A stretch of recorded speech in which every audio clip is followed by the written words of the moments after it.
Hey guys, Sean Nalawani here of SeanNal.com and BodyTransformationTruth.com, and in this video I want to talk a little bit about post-workout shakes and whether or not they are a necessary component of an effective muscle building or fat burning diet plan. So a typical post-workout shake generally contains a mixture of whey protein and simple sugars, which is mixed in water and then consumed within about 30 minutes after the workout is complete. And although post-workout shakes have been a standard part of muscle building and fat loss nutrition plans for decades, this is yet another area where conventional fitness advice falls short. So although there's nothing wrong with consuming a post-workout shake, here's why it ultimately just doesn't matter either way. First is the issue of simple carbohydrates. Now, these are usually added to post-workout shakes for the purposes of restoring muscle glycogen and spiking insulin levels in order to increase the absorption of the protein. First off, unless you're performing exhaustive endurance work, a standard weight training workout is only going to deplete glycogen levels by around 30 to 40%. And even then, there is no need at all to immediately restore those levels unless you were planning on training the same muscle groups again within the next 12 to 24 hours or so. Now, this may be a legitimate concern for athletes who train multiple times per day, but not for the average gym goer. Simply resume your regular nutrition plan once you're home from the gym, and those glycogen levels are going to naturally replete themselves within a few meals.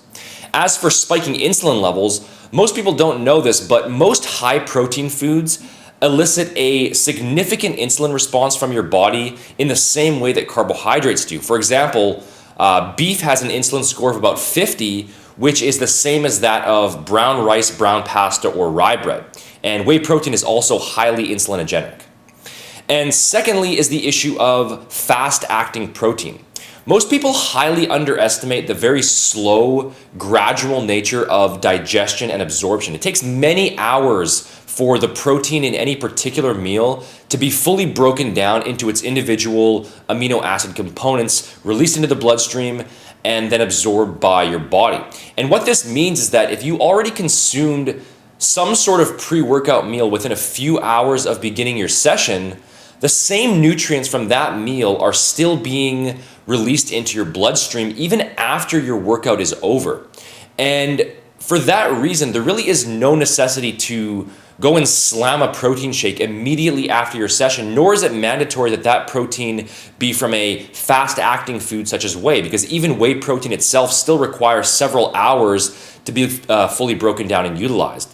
In addition, even if there were no amino acids available for your body right after your workout was over, it still wouldn't make any real difference in the big picture, since your total muscle gains are ultimately going to be determined by your overall net protein balance over the long term. And those who properly employ an intermittent fasting type of diet are a good example of this. So again, there's certainly nothing wrong with including a post-workout shake in your diet plan.